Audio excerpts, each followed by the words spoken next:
All right, guys, welcome to another edition of GTJ. So today's topic is what can you do with a Japanese minor? Now, a lot of people always ask this question, what can you do with a Japanese major? And then people are like, I don't know, translator, teacher. But today I'm going to talk about the minor. What can you do with a Japanese minor? And it's something I think about too because I minor in Japanese. So let's think about it real quick.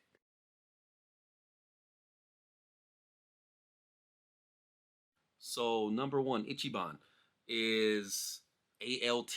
And if you know what an ALT is, it's assistance language teacher. And mostly you get that from, let's say the JET program or another Japanese teaching program where pretty much from a lot of people that I know that actually went to the JET program and did these type of jobs, it's pretty much glorified babysitting. Now, I don't know for sure, but people make it seem as if you sit in a chair, the Japanese language teacher is doing all the work, and when you need to say an English word like apple, then you stand up and be, the English person, like apple, and then you sit back down. A lot of people find it boring because if they're going out there for teaching, they want to actually teach. But a lot of times they're just sitting there getting paid, which a lot of people wouldn't care because they just want to go to Japan. They want to do the bare minimum, drink, eat, and then celebrate, take pictures all day and do that. But you can do that with a minor.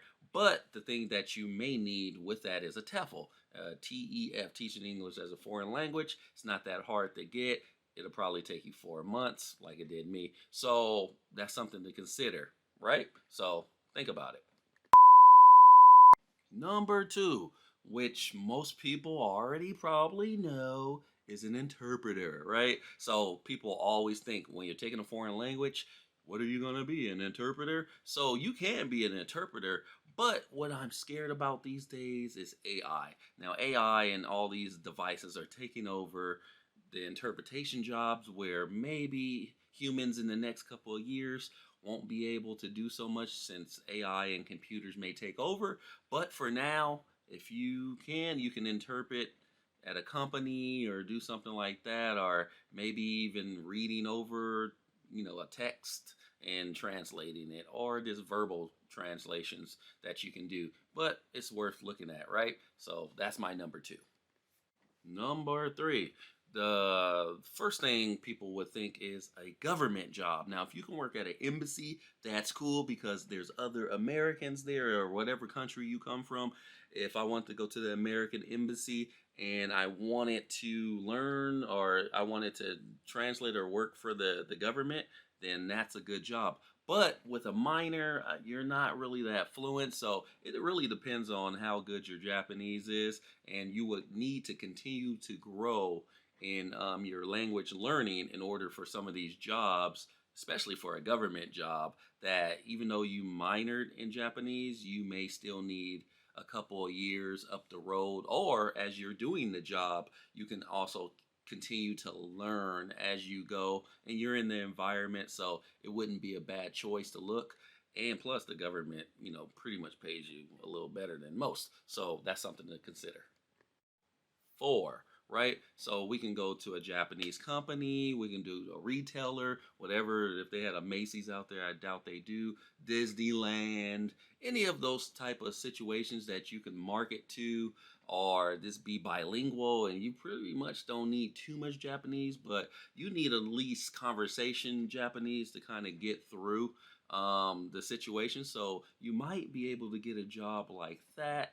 And even I would even think that airlines are always hiring bilingual people. Your Japanese might just need to be a little bit up to par because I know for sure when you're minoring in Japanese, yeah, you may take 4 years or 4 semesters of or six actually, to beginner, to intermediate, and to advanced, which is 6 semesters in all. It's still not enough to really have big conversations with people. I don't know about you, but for me, I don't really study that much, and I hear it, but it's kind of hard to speak it back in detail. So I do need a couple more years to develop the language.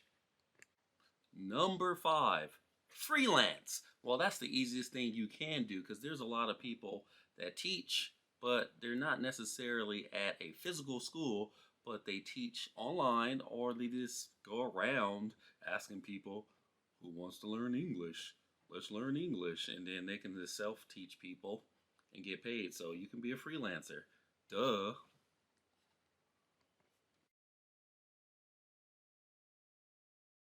Am I at number six? Can't remember. But hospitality. Now, hotels. Now, people come to hotels from all kinds of countries, right? Especially Americans. I think there's about 2.5 foreigners in Japan, and that's growing. But for the most part, I think a lot of Americans or British, whatever, will go out to Japan. Now, for hospitality hotels, being other people that speak different languages and well spoken because a lot of Japanese people are, still learning English or not that good. So to have a native speaker that can even speak some Japanese just to get by, that's a plus. So working at a hotel would be a great job to use with your minor, right?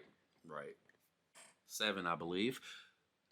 IT jobs right now. I know when I used to work in an IT place that they had jobs outside the country like China, Japan, because obviously they needed the help for their company, which they expanded overseas. Now, if you're interested in have a minor in Japanese and you know the language a little bit better than everybody else around you, you can move to Japan and you can move to wherever as long as you have the skills to do your main job and the target language that you want to speak and get better at, why not go? So if you're already working for a company, ask about what other countries they're in, and maybe you can get a job in Japan with an American company equals boom, that's big money right there. Number eight, right? I would believe that if you had a type of designer job, you really don't need to speak. Well, you need to communicate for sure, but if you're doing like graphic art, uh, like a design, web page design or whatnot, maybe your Japanese doesn't need to be like so good, but as long as your foot's in the door, you may be able to get a great job. It's something to think about. So if you do graphic design, art, whatever, your major may have been art and your minor's Japanese, I think you can get away with it with American company or not. Number nine, the food industry, right? So there's plenty of people, even in America, that come from different countries, do not speak English at all. As long as they know how to cook, communicate a little bit, they'll pick it up. You don't need to really know too much Japanese, but I believe that with a minor, you could get your foot in the door a little bit better than someone that doesn't know the language at all. So if you're a chef, pastry, whatever, you want to do that, there may be a job for you in Japan. And number 10, grunt work. Now, when I say grunt work, there's a lot of jobs that a lot of Japanese people do not want to do. They let the foreigners do, where it's digging ditches and doing construction or whatnot. I'm pretty sure that if you have a little bit of Japanese, you'll get a better opportunity to get those jobs if you have a minor, right? And so I'm being funny with this one, but I'm really serious. Where if push comes to shove, you're trapped in Japan and you just don't have no money, whatever, that minor may come through and it may get you a job, doing some construction or digging a hole. Hey, it's worth a try, right? Well, that's all, folks. That's all I have for now. So tell me what you think. If you can think of any other jobs that you may know of, or you're already in Japan right now and you're using your minor or a major, hey, let us know about it. So it's all about communication and working together so we can get to our goals. Thanks, guys, for watching. Subscribe. This is a new channel. Peace out.